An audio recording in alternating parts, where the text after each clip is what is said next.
하나님 말씀은 요한복음 17장 20절부터 26절까지 말씀인데요. 20절과 21절 두 절만 읽고 시작하도록 하겠습니다.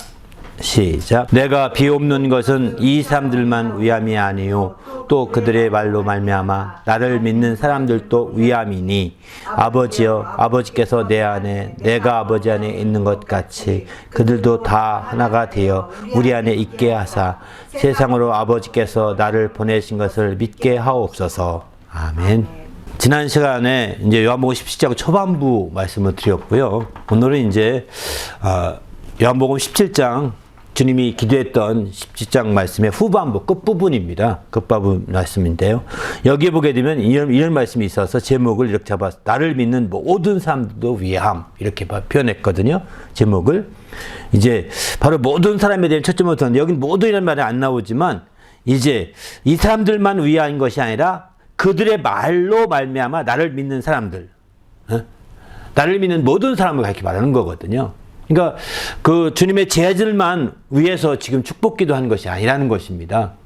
주님이 제자들을 위해서 기도한 그 내용만 아니라 제자들을 통해서 믿게 되는 사람들, 그들을 위해서도 이 시간 기도한 것입니다. 라고 이렇게 표현하는 거죠. 바로 그들 모두, 오늘날 우리는 그러면 이런 주님의 기도 속에 들어있을까요? 안 들어있을까요? 우리도 그들에 의해서 믿는 사람이기 때문에 우리도 들어있는 거거든요. 우리도 정말 제자들이 나와서 막 복음을 증거하고 전해서 오늘날까지 이어졌고 우리는 그렇게 해서 믿음을 가진 사람이기 때문에 그들의 말로 인하여서 그들의 말로 말미암아 예수를 믿는 사람들이기 때문에 이 기도가 그대로 우리도 응답받아야 될 수 있는 그런 기도라는 것이죠. 바로 예수님께서 2000년 전에 기도하신 기도가 이제 2000년 지난 지금에도 이렇게 유효하게 우리가 응답받을 수 있는 기도임을 보여줍니다. 오늘 제목의 말씀은 그래서 나를 믿는 모든 사람도 위함이라고 제목을 붙여봤습니다. 아무튼 주님 안에서 우리가 주님이 하신 기도가 온전히 우리에게 큰 응답이 되어서 주님의 기도를 누리는 기도 응답을 누리는 성도가 되시길 바랍니다. 그래서 그 기도로 말미암아 더 풍성한 삶, 더 하나님을 기쁘시게 할 수 있는 그런 삶, 귀한 영광을 드릴 수 있어야 되는 거죠. 오늘의 이런 기도 제목 중에 대표적인 기도 제목은 주님께서 기도한 기도 제목이죠. 저들로 나를 보내신 것을 믿게 하옵소서 이렇게 표현하죠. 나를 믿게 하옵소서. 나를 믿도록, 나를 신뢰하고 믿도록 주님이 기도하고 계신 걸 보게 됩니다. 이런 측면에서 본다면 우리가 정말 주님을 적극적으로 신뢰하고 주님을 적극적으로 믿는 거 이게 중요한 거예요. 기도 제목이죠, 사실은. 예수님에 대해서 우리가 믿음을 갖지 못하고 말이 그렇다는 얘기지 하고 넘어가는 게 얼마나 많습니까? 예수님을 신뢰하지 못하는 거예요. 그냥 성인이니까 그런 거지 뭐 예수님 따르는 거지.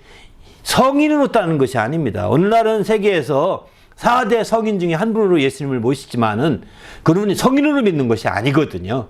우리는 예수님이 하나님의 아들이시고 또 그가 보내신 자 그리스도이심을 믿는 겁니다. 살아계신 하나님의 아들이시고 그가 보내신 자 그리스도이심을 믿는 거거든요. 그 믿음을 확실하게 갖고 여기 믿는다는 것은 단순하게 믿는다 이런 개념보다는 신뢰한다 이런 개념으로 보셔도 좋을 것 같습니다. 주님을 적극적으로 신뢰하는 거죠. 주님이 하신 말씀 한 구절 말씀이라도 우리가 그대로 신뢰하고 다른 건 다 틀려도 이건 아니야. 이건 맞는 거야. 라고 할 만큼 우리가 믿는 겁니다. 사실은. 그만큼 우리가 신뢰한다는 것을 나타내는 거죠.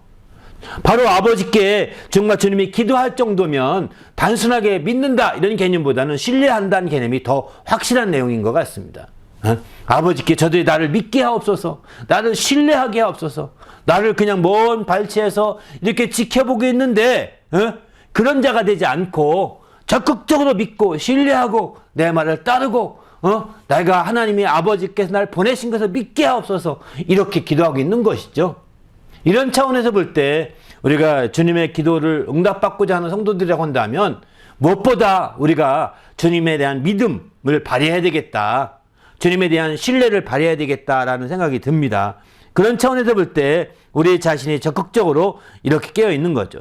오늘 본문을 통해서 17장의 본문을 통해서 이제 우리가 내용을 잘 모르지만 몇 가지 알 수 있는 것 중 한 가지가 이런 신뢰와 믿음을 통해서 먼저는 하나 되게 해달라고 기도하고 알게 해달라고 기도하고 영광을 보게 해달라고 그리고 그 사랑을 받게 해달라고 이렇게 기도합니다. 22절을 보게 되면은 이런 믿음을 통해서 하나 되게 하시고 또 이런 믿음을 통해서 알게 되고 또 이런 믿음을 통해서 영광을 보게 해달라고 기도하고 24절은 또 26절에 가서는 사랑을 받는 자가 되도록 이렇게 간구하고 있는 거죠. 믿음이라는 것이 얼마나 소중한지를 보여주는 거죠. 우리가 믿고 신뢰하게 되면 하나 될 수 있고 믿고 신뢰하게 되면 알게 되고 믿고 신뢰하게 되면 영광을 함께 볼 수가 있는 거죠. 믿고 신뢰하게 되면 사랑도 함께 받을 수 있게 되는 그런 놀라운 역사들이 이렇게 이어지고 있음을 오늘 본문을 통해서 잘 가르쳐주기는 내용이라고 볼 수 있습니다. 우리도 주님 안에서 이런 주의 사랑을 힘있고 누리는 성도가 되시기를 예수님의 이름으로 부탁을 드립니다. 그러면 이게 2000년 전에 기도한 기도인데 지금 2000년 지난 지금 우리에게 무슨 의미가 있느냐 이렇게 하나의 기도 문으로서 가치는 있을지 모르겠지만 실제 이게 지금 현재 응답되겠느냐 이렇게 말할 수 있거든요. 그런데요, 예수님이 살아계시면 다른 겁니다. 예수님이 살아계시지 않고 죽은 분이라고 한다면 기도문으로 그냥 죽은 사문으로 남을 겁니다. 문서로, 그죠? 죽은 문서로 그저 남을 뿐인데 예수님이 살아계시면 다른 겁니다. 그래서 이 땅에서 살아계신 사람이 있을 때는 신학이라고 정리를 안 합니다. 살아있을 때는요, 얼마든지 바뀔 수 있거든요. 얼마든지 새롭게 될 수 있고 더 나아질 수 있고 물론 더 퇴보될 수도 있겠죠. 그러나 이제 그래서 죽은 자들을 가리켜 신학이라고 표현해요. 죽고 난 다음에 신학이 형성되는 거 왜? 더 이상 더 주장할 게 없거든요. 더 이상 바뀔 게 없거든요. 살아계신 한 계속 바뀌시 아무리 연구해 놔도 소용이 없습니다. 있는 책 모두 수십 번 수백 번 읽어서 딱 정리해 놔도 그거 아닌데 내 생각과 좀 다른데 이러면 말짱 끝나버린 거죠. 헛된 거죠. 말짱 끝나버린 겁니다. 그러나 죽은 사람은 그렇게 말할 수가 없거든요. 그래서 어떤 사람은 그 똑같은 데이터를 읽고서 A라고 주장하고 어떤 사람은 똑같은 데이터를 읽고 B라고 주장하고 약간 다르게 보는 관점이 생기게 되는 거죠.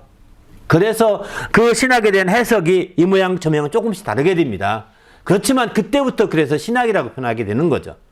그런 것처럼 우리 주님이 기도한 기도 내용이 기도 문구로 남아있는 것이 아니라 오늘날 주기도문도 주님의 기도 문구를 우리가 암송하는 우리의 어떤 주문이 아닙니다. 그 기도가 응답받고자 하는 간절한 마음이 있어야 된다는 거죠. 왜냐하면 주님이 지금도 살아계시거든요. 할렐루야. 주님이 지금도 여기 로마서 8장 35절에 보게 되면 로마서 8장 34절에 보게 되면은 지금도 주님이 살아계셔서 하나님 우편에 지금도 강구하고 계신 자라고 하지 않습니까? 하나님의 뜻대로 성도를 강구하고 계신 자라고 지금도 강구하고 계십니다. 마침내 그분이 살아계셔서 이제 다시 오시게 됩니다. 그러니 주님이 살아계시기 때문에 부활하셔서 지금도 승천하셔서 하나님 우편에서 지금도 강구하고 계시고 또 반드시 오셔서 이제 누가 내 기도 응답 많이 받았는지 누가 내 기도 응답을 누리고 살고 있는지 누가 내 기도를 응답받아서 온전히 그 행복하게 살고 있는지를 주님은 판단하실 것입니다. 네가 나를 믿는다며 네가 나를 신뢰한다며 그러면 왜 내 기도를 응답받으려고 하지 않았어라고 주님이 책망할 자도 있을 것입니다. 바로 주님의 기도문을 문구로만 보고 주문처럼 외운 자들에게 하는 얘기죠. 우리는 주님이 가르치신 주님의 기도뿐만 아니라 요한복음 17장에 이렇게 많은 기도도 주님이 여전히 살아있는 기도요. 지금도 응답 중에 있는 기도요. 지금도 여전히 미래에도 응답되시는 기도, 주님 오실 때까지 계속 응답받으시는 기도라는 거죠. 우리 모두가 이렇게 주님의 응답을 누리는 성도가 되시길 바랍니다. 할렐루야. 특별히 그 중에서도 모든 사람에게 주셨다. 또 모든 사람을 위함이다. 이런 표현들을 쓴 것은 우리도 함께 들어있다는 것입니다. 특별한 사람만이 아니라 모든 사람이니까요. 바로 크리스찬이라고 한다면 누구나가 거기에 다 들어있는 사람이거든요. 바로 이 사람들만 위한 것이 아니라 그 사람들 말을 듣고 믿는 자들이니까 우리도 들어있는 거죠. 그 우리도 이 그 응답을 받을 자격이 있는 겁니다. 할렐루야. 우리가 예수를 믿는 한 이 응답을 받고 이 응답을 가지고 누리고 사는 성도가 되시길 바랍니다. 할렐루야. 그럴 때 우리가 참으로 하나님 뜻대로 살 수가 있는 거죠. 우리가 행복한 한 해가 되시는 거죠. 올 한 해 정말 내 영혼아 누리며 살자라고 우리가 표를 설정했는데요. 이렇게 정말 함께 누리며 주님의 기도 응답을 누리며 사는 성도가 되시기를 예수님의 이름으로 축원합니다. 할렐루야. 오늘 거기 앞에 설명한 부분 함께 읽고서 계속해서 말씀 나누도록 하겠습니다. 시작. 예수 그리스도의 기도는 2000년이 지나 지금도 계속되고 있습니다. 다시 살아나신 예수 그리스도는 하나님 우편에 계신 자요 지금도 우리를 위하여 간구하시는 분이십니다. 21세기에 살고 있는 그리스도인은 2000년이라는 시간적인 간격을 갖고 있지만 시간을 뛰어넘는 기도 속에 이미 들어있음을 알 수 있습니다. 바로 당시의 제자들의 아니라 오늘 예수를 믿는 우리들도 주님의 기도 속에 당당히 들어있다는 사실입니다. 이에 주님의 그 기도에 대해서 관심을 갖고 응답을 받고자 힘써야 합니다. 요한복음 17장의 본문은 그 기도가 어떤 내용인지 잘 알 수 있는데 그 내용에 요약해보면 믿음을 통해서 하나가 되고 알게 되고 영광을 보고 사랑을 받는다고 하였습니다. 이 모든 것이 주 안에서 거하는데 주 안에 거함은 모든 것을 누리며 사는 길입니다. 그러면 하나하나 살펴봅시다. 아멘. 1번부터 볼까요? 예수님의 기도는 당시 함께 하던 제자들을 위한 것만이 아니었고 또 아니었는데 또 어떤 사람을 위한 것입니까? 20절 말씀 읽습니다. 시작. 내가 비옵는 것은 이 사람들만 위함이 아니요 또 그들의 말로 말미암아 나를 믿는 사람들도 위함이니. 예, 그렇습니다. 바로 예수님의 기도는 이제 예수를 믿던 당시의 제자들, 이 사람들만 위한 것이 아니라는 겁니다. 당시의 제자뿐만 아니라 여기 이 사람들의 것 때는 그 당시에 믿던 사람들을 가르쳐 말합니다. 예수님이 살아계실 때 이 땅에 이제 죽으시고 부활하기 전에 예수를 믿던 사람들, 그 근처에 있던 사람들을 대개 말하는 거죠. 이 사람들만 위함이 아니요. 또 그들의 말로 말미암아 나를 믿는 사람들이 또 위함이다. 이렇게 표현하고 있는 거죠. 그러니까 지금 우리가 그 속에 두 번째 부류에 들어가 있는 거죠. 오늘날 신약시대 예수님의 그 부활하고 이제 승천하신 이후에 모든 믿는 자들은 바로 두 번째 부류에 속한 자라고 볼 수가 있는 거죠. 우리는 이 두 번째 부류에 속해서 이 주님의 기도에 대해서 확실히 응답받고자 하는 결심을 하셔야 합니다. 나도 이 기도 속에 이미 주님이 이미 내가 2000년 후에 태어날지 어떻게 하시고 내가 믿을 거 어떻게 하시고 나를 미리 집에 넣어놓으신 거죠. 2000년 전에 이미 집어넣어 놓으신 겁니다. 그러니까 우리가 이 기도를 응답받고자 하는 마음과 생각을 더 확실하게 가져야 되는 거죠. 두 번째는 제자들만이 아니라 그들의 말로 말미암아 예수를 믿는 모든 사람들도 위함인데 그 기도 내용은 무엇입니까? 21절 읽습니다. 시작. 아버지여 아버지께서 내 안에 내가 아버지 안에 있는 것 같이 그들도 다 하나가 되어 우리 안에 있게 하시고 세상으로 아버지를 나를 보내신 것을 믿게 하옵소서. 예. 기도 제목은 이제 그들도 다 하나가 되어서 믿게 해달라고 표현하고 있는 거죠. 우리 안에 있게 하사 하나가 되어 우리 안에 있게 하사 아버지께서 나를 보내신 것을 믿게 하옵소서 표현합니다. 이렇게 믿되 먼저 하나가 되기를 기도하고 있는 거죠. 하나가 되기를. 그래서 이렇게 하나가 되는데 어떻게 그럼 하나 되느냐? 3번에 보게 되면 주님께서 자신에게 주신 영광을 그들에게 주셨는데 그 목적은 무엇이며 왜 그렇게 하려고 하셨습니까? 이렇게 22절 23절 함께 있습니다. 시작. 내게 주신 영광을 내가 그들에게 주었사오니 이는 우리가 하나 된 것 같이 그들도 하나 되게 하려 함이니이다. 곧 내가 그들 안에 있고 아버지께서 내 안에 계시어 그들 온전함을 이루어 하나가 되게 하려 함은 아버지께서 나를 보내신 것과 또 나를 사랑하신 같이 그들도 사랑하신 것을 세상으로 알게 하려 하심이다. 아멘. 그 목적은 뭐냐? 이렇게 그들에게 영광을 줬는데 하나가 되게 하는데 목적이 있는 거죠. 하나가 되게 하려 함이었습니다. 이렇게 표현합니다. 하나가 된다는 것은 뭐냐? 내가 그들 안에 있고 아버지께 내 안에 계셔서 그들로 온전함을 이루어 하나가 되게 하려 함은 그 다음에 나오죠. 또 아버지께 나를 보내신 것과 또 나를 사랑하신 같이 그들도 사랑하신 것을 세상으로 알게 하려 함이었다. 이렇게 표현합니다. 바로 이렇게 하나 되게 하려고 했던 것은 바로 그들도 바로 하나님께서 사랑하신 것을, 나를 사랑한 것 같이 하나님이 그들도 사랑한 것을 세상에 알게 하려고 하는 거라는 겁니다. 하나가 되어야 이게 알 수가 있는 거죠. 그렇습니다. 우리가 신앙생활 하면서 하나 된다는 건 굉장히 중요한 거예요. 성령께서 오신 것도 그래서 다른 많은 취지도 있겠지만 하나 되게 하시는데 가장 큰 취지를 두고 계시거든요. 그래서 하나 되게 하시는 성령이시다. 심지어 이런 표현까지 하니까요. 바로 하나 되게 하는 것이죠. 그리고 하나가 되어야 우리가 주님의 큰 몸으로서 기능을 발휘할 수 있게 됩니다. 하나가 되지 못하면 몸으로서의 기능이 발휘되지 못하고 아주 이상한 괴물이 되는 겁니다. 잡탕을 다 모아놓으면 이상한 괴물이 되는 것과 똑같은 거죠. 하나가 되어야, 머리로부터 하나가 쭉 연결되어 하나가 되어야 괴물이 아니라 이렇게 잘 연결되어서 조화를 이루고 멋진 주의 몸된 교회가 되는 거거든요. 이렇게 하기 위해서, 이렇게 하나 되게 하기 위해서 이제 성령까지 보내주신 것이거든요. 성령으로 말미암아 하나 되게 하신 것을 힘써 지키라 하고 이렇게 표현하고 있는 거죠. 근데 이렇게 하나 되게 하심은 뭐냐? 단순하게 하나 되어서 주님이 이기적으로 교회 기능을 잘 발휘하려고만 한 것이냐? 아니라는 겁니다. 이렇게 하나 되게 하신 것은 바로 아버지께서 그들도 사랑하신 것을 알게 하려고 했다는 겁니다. 이렇게 하나가 되어서 아버지의 사랑을 받게 하고자 하는 것이죠. 그래서 아버지의 사랑하시는 것을 세상으로 알게 하려고, 그래서 이구동성으로, 하나 된 사람들이 이구동성으로, 아버지의 사랑을 난 이렇게 알게 되었다. 나도 아버지의 사랑을 이렇게 알게 되었다. 아버지 이렇게 알게 되었다. 얘기하면, 저 사람들이 하나님 아버지가 사랑하신 것을 이렇게까지 사랑하셨구나. 라고 이렇게 알게 되잖아요. 이렇게 하려고, 하려 함이로소이다. 라고 이렇게 아주 길게 이렇게 표현하고 있습니다.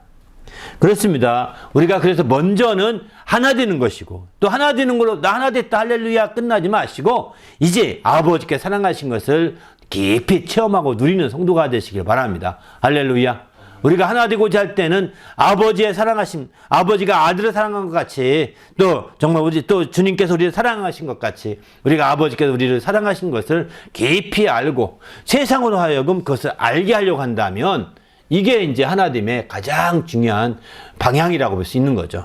우리도 주님 안에서 이런 멋진 성도가 되시기를 예수님의 이름으로 부탁드립니다. 할렐루야. 네 번째 보게 되면 죄아들의 말로 예수를 믿는 사람들이 모두 하나 되게 하려고 기도하셨는데 어떻게 되기를 기도하셨습니까? 24절 한번 볼까요? 시작. 아버지여 내게 주신 자도 나 있는 곳에 나와 함께 있어 아버지께서 창세전부터 나를 사랑하심으로 내게 주신 아버지 영광을 그들로 보게 하시기를 원하옵나이다. 아멘. 주님은 그들이 하나 되어서 정말 하나님 아버지의 사랑을 받는 것으로 끝나지 아니하고 이제 그들이 더 한 단계 더 나갈 때는 어떻게 되냐면 창세전부터 나를 사랑하심으로 내게 주신 나의 영광을 그들로 하여금 보게 하시기를 원한다고 했습니다. 창세 전에 누렸던 아버지의 그 영광 있죠. 창세전부터 아버지께서 나를 사랑하심으로 내게 주셨던 그 영광을 바로 믿는 자들이 다 함께 보게 되길. 여기서 믿는 자들이 본다는 것은 보게 하시기 원하냐고 할 때 이것은 멀리서 바다 건너 불경하듯이 보는 것이 아닙니다. 그렇게 이해하시면 큰 오해입니다. 그것도 보는 건 맞거든요. 멀리서 막 불난 거 보잖아요. 큰 빌딩 같은 멀리서 보이지 않겠습니까? 그렇게 보는 것이 아니라 창세전에 아버지 영광을 내게 주시는데 그 영광을 함께 보고 누리게 하옵소서 이런 뜻입니다. 사실은. 그 영광이 놀라운 영광을 함께 보고 누리기를 원한다는 것이지 그저 멀리서 관망. 왜? 주님은 지금 그 영광을 받고 계시거든요. 그분이 어떤 분이시죠? 우리의 머리시거든요.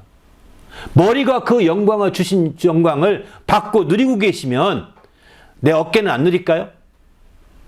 어깨는 땅속 저 깊은 게 묻혀가지고 누리지 않네. 발은 땅속 깊은 게 묻혀가지고 그 영광을 볼 수 없을까요? 땅속 깊은 곳에 묻혀도 머리가 누리고 있는 그 영광을 함께 누리게 되어 있는 겁니다. 할렐루야.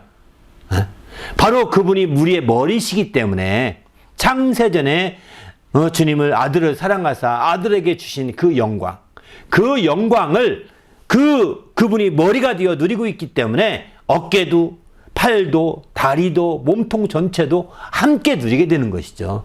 멀리서 본다는 정도가 아니라는 겁니다. 관망하는 정도가 아니라, 관찰하는 정도가 아니라 실제 함께 머리와 함께 누리는 거죠. 이렇게 누리기를 원하나이다 라고 이렇게 기도하는 것입니다. 다섯 번째 볼까요? 주님께서 창세전부터 누렸던 주의 영광을 믿는 모든 자들이 보고 누리게 하시기를 원하셨는데 왜 그렇게 하고자 하였을까요? 한번 25절 말씀 읽습니다. 시작. 의로우신 아버지여, 세상이 아버지를 알지 못하여도 나는 아버지를 알았사옵고 그들도 아버지께서 나를 보내신 줄을 알았사옵나이다. 왜 이렇게 그들이 이렇게 원했냐면 그들이 또한 내가 아버지를 안 것 같이 그들이 또한 아버지를 알기 때문이라는 것입니다. 예, 여기도 설명하고 있는 거죠. 아버지여, 세상이 아버지를 알지 못하여도 나는 아버지를 알았습니다. 그들도 아버지께 날 보내신 것을 알았습니다. 이렇게 표현하고 있는 거죠. 난 아버지께 날 보내신 걸 알기 때문에 그들도 함께 누리기 원합니다. 나는 아버지를 알고 그들도 아버지께 날 보내신 것을 알기 때문에 함께 누리기 원합니다. 라고 이렇게 알기 때문에 함께 누리기 원한다라고 표현하고 있는 거죠. 사실은. 그 다음 볼까요? 여기서도 안다는 표현은 단순하게 지식으로 안다는 표현이 아닙니다. 누린다, 체험한다 이런 표현인 거죠. 지식으로 그분은 원래 하나님의 아들이니까 하나님을 알지, 아들이 아니면 아버지 어떻게 알겠어, 당연히 알지, 논리적으로 아는 것이 아닙니다. 체험하는 것입니다. 기노스코락에서 정말 체험하는 겁니다. 바로 경험하고 체험하는 거예요. 그렇게 아는 거거든요. 우리도 이제 이렇게 확실하게 체험하고 경험해서 정말 우리 주님이 아버지께서 보내신 자이심을 확실히 알고 체험해서 정말 주님을 통해 베푸시는 모든 혜택을 다 누리시기를 예수님의 이름으로 부탁을 드립니다. 할렐루야.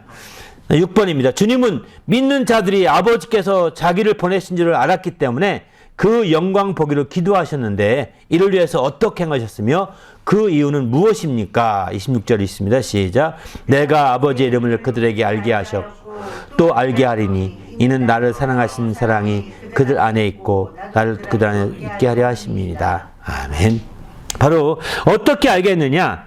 바로 알게 하리니 어떻게, 이는 나를 사랑하신 사랑이 그들 안에 있고 나도 그들 안에 있게 하려 함이라 이렇게 표현하죠. 바로 이를 위해서 알게 하셨는데 바로 이렇게 해서 알게 하셨다는 거예요.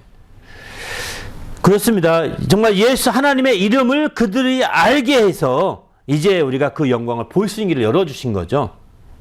그 영광을 보고 정말 누리게 하시는 길이 아버지의 이름을 그들에게 알게 해서 또 지금 알게 한 사람도 있고 장차 알게 될 자도 있다는 겁니다. 지금까지 안 사람도 있고 알게 될 자도 있다. 알게 하리니 이렇게 표현하죠. 지금 미래에 알 사람도 있는데 이렇게 알게 해서 바로 영광을 함께 누릴 수 있도록 길을 열겠다 하는 그런 차원의 얘기죠. 어떻게 그렇게 하는 것이고 왜 그러면 그렇게 하시느냐? 바로 이것은 나를 사랑하신 사랑이 그들 안에 있고 나도 그들 안에 있게 하려고 그렇게 했다는 겁니다. 아버지의 이름을 그들이 알게 함으로 말미암아 나를 사랑하신 사랑, 아버지의 사랑인 거죠. 그 사랑이 그 아버지 이름을 알므로 그 사랑을 이제 품을 수 있게 한 거죠. 아버지의 이름을 알므로 말미암아 그 사랑이 그 안에 머무르게 하는 거죠. 그리고 나도 아버지 이름을 아는 그들과 함께 그 안에 있으려고 한다라고 이렇게 표현하고 있습니다. 그렇습니다. 아버지의 이름을 안다는 건 너무 수정한 거죠.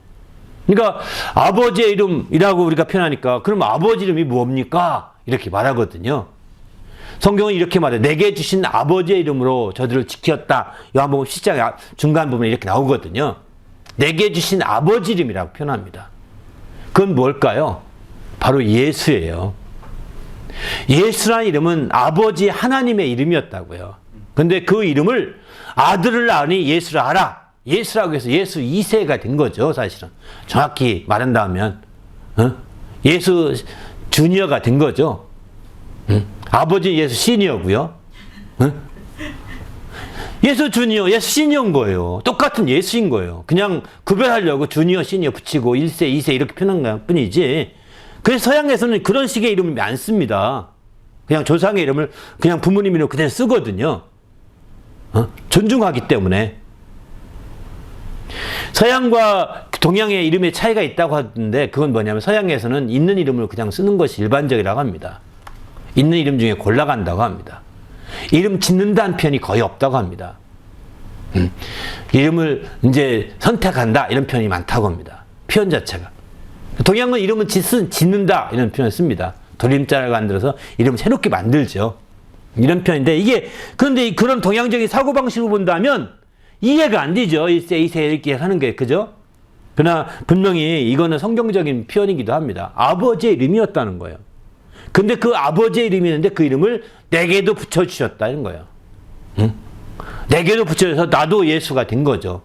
이 예수는, 당시의 예수라는 이름은 세상에 꽤 많았던 것 같습니다.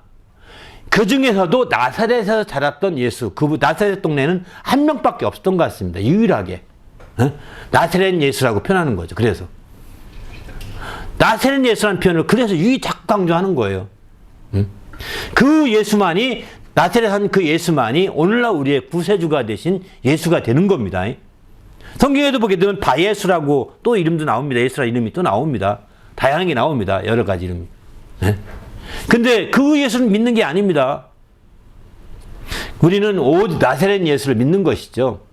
바로 그분만이 아버지의 이름인 예수라는 이름을 이제 가지고 오신, 아버지가 부여해준 이름이었고, 또 그분이 성령을 보내주시면서 이렇게 말씀하시죠. 내 이름으로 보내실 성령이다. 이렇게 말하지 않습니까? 그러니까 성령도 예수라는 이름으로 하는 겁니다. 그래서 예수께서 마지막 마태복음 28장 20절, 18절, 19절, 20절 보게 되면 이런 말씀하시죠. 내 아버지와 아들과 성령의 이름으로 침례를 주라. 이렇게 말씀하시거든요. 근데 우리가 얼핏 보기에는 아버지 이름 따로, 또 성자 이름 따로, 성부 이름 따로, 성령 이름 따로 이렇게 불러야 될 것 같지 않습니까? 근데 실제 이렇게 주님의 명령을 받고 가서 침례를 베푸던 제 아들은 어떻게 이름으로 하느냐? 예수 이름으로 침례를 줍니다. 사도행전을 보게 되면. 사도행전에 다 예수 이름으로 침례를 주니라. 이렇게 표현합니다. 그러니까 예수라 이름 자체가 아버지의 이름이요. 또 성부의 이름이요. 성자의 이름이요. 성령의 이름이라고 하는 것을 알 수가 있는 거죠. 그래서 오늘 여기서 아버지의 이름을 알게 했다. 바로 예수 이름을 알게 하면 이게 바로 아버지 이름이거든요. 그래서 아버지가 내게 주신 이름이라는 것을 제 아들에게 특별하게 이렇게 많이 강조했던 것 같습니다. 그런가, 물론 그런 여러 표현들이 여러 번 나오긴 합니다. 그런데 여기 사도행전 17장, 요한복음 10장에서 그런 표현들이 더 많이 나오죠, 사실은. 그렇게 해서 아버지의 이름을 저들에게 알게 했다라고 예수님을 강조하고 있는 거죠. 이렇게 알게 함으로 말미암아 아버지 이름을 아는 그것이 아버지의 사랑받는 지름길이라는 것을 예수님은 알고 있는 거예요. 나도 그들과 함께하고, 왜? 나도 같은 이름으로 함께하기 때문이죠. 그래서 예수께서 이와 같이 기도하게 되는 거죠. 나눔 함께 읽어봅니다. 시작. 요한복음 17장에서 기도하였던 것을 21세기에 와서 응답을 받으려면 당신의 제자들 좀 해야 합니다. 요한복음 17장의 기도 내용에만 주시할 것이 아니라 그 전후의 말씀을 살펴보고 어떻게 주님 안에 거할 수 있는지 깊이 생각하고 그렇게 행해야 바로 응답을 받아서 누릴 수가 있습니다. 주 안에서 거함이 아니면 모두가 그림의 떡일 뿐입니다. 그러면 어떻게 할 수 있을까요? 주의 말씀에 거하면, 성령을 받으면, 붙어 있으면, 시인하면, 서로 사랑하면, 이렇게 5가지로 말씀하고 있는데 자신은 어떠한지 나누어 봅시다. 아멘. 바로 핵심은 여기서 좀 말씀 나누고 싶었던 것은 이제 이렇게 주님의 기도 응답 가지고 계속 기도해서 응답이 올 때까지 기도하는 거, 이건 너무 중요한 거죠. 예, 왜냐하면 이 기도 제목 자체가 살아있기 때문인 거죠. 이런 기도 내용들을 지금 조금 전에 쭉 설명했던 기도 내용들이 우리에게 함께 속한 내용들이기 때문에 이런 기도 내용을 붙들고 기도 제목을 붙들고 계속 기도해 가야 합니다. 하나 되게 하시고 알게 하시고 또 아버지 이름을 알게 하셔서 그 사랑을 받게 하시고 이런 식으로 계속 기도하는 거 너무 중요한 거죠. 그러나 또 한 거 중요한 것은 그 주님 앞뒤 내용을 다 보면서 어떻게 해야 응답받느냐 할 수 있는 거죠. 그 앞뒤 내용을 쭉 다 보게 되면 주님 안에 거하는 것이 굉장히 중요한 것을 가르쳐주고 있습니다. 주님 안에 거하지 않게 되면 이 모든 것은 그림의 떡같이 될 수밖에 없는 거죠. 내가 주님 안에 거하지 않으면서 주여 이렇게 해달라고 주여 이렇게 해달라고 하는 것은 좀 믿지 않고 하는 것과 똑같은 거거든요. 주님 안에 거하는 것이 바로 믿는 것이거든요. 그 바로 믿는 것인데 그러면 어떻게 거하느냐? 바로 요한복음의 17장에 보게 되면 너희가 내 안에 하고 내 말이 너희 안에 거하면 이렇게 표현하죠. 주의 말씀 안에 거해야 바로 믿는 거라는 이게 거하는 것이죠. 말씀 안에 거해야. 또 성령을 받으면 요한일서 3장 24절 보게 되면은 우리에게 주신 성령으로 말미암아서 그가 우리 안에 거하신 줄을 안다 이러거든요. 우리가 주님 안에 거한다는 것은 바로 성령을 받는 것이 우리가 주 안에 거하는 것을 알게 되는 것이죠. 요한일서 4장 13절도 그렇게 말합니다. 그의 성령을 주심으로 우리가 그가 우리 안에 거하신 줄을 아느니라 이렇게 표현하거든요. 또 이제 성령뿐만 아니라 붙어 있으면 요한복음 15장은 포도나무 비유인데 가지가 나무에 붙어 있으면 그에 거하는 것이죠.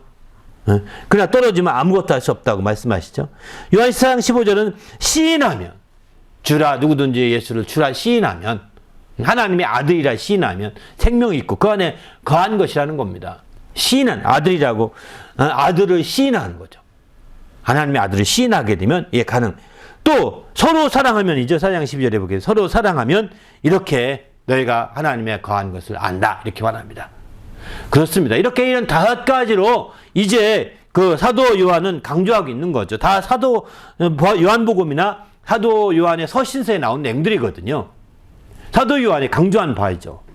이런 것들을 통해서 하나님 안에 거함으로 말미암아 놀라운 이제 이런 응답을 함께 누리는 성도가 되시기를 부탁드립니다. 할렐루야. 함께 기도할 하나님, 내가 2000년이 지난 이 기도 제목이 그저 캐캐 묵어있는 먼지 쌓이는 기도가 아니라 지금 살아있는 기도로 내게 응답되게 해달라고. 이렇게 먼지 쌓여서 캐캐 묵어있는 기도, 수천 년 동안 묵어있는 그런 기도가 아니라 지금 살아서 우리 올 한 해 동안 내게 크게 역동하고 역사하고 내가 누릴 수 있는 기도 제목이 되게 하시고, 이런 응답을 받기 위해서 우리는 주님 안에 더 온전히 거하는 자가 되도록 인도해달라고 간절히 합심해서 기도하겠습니다.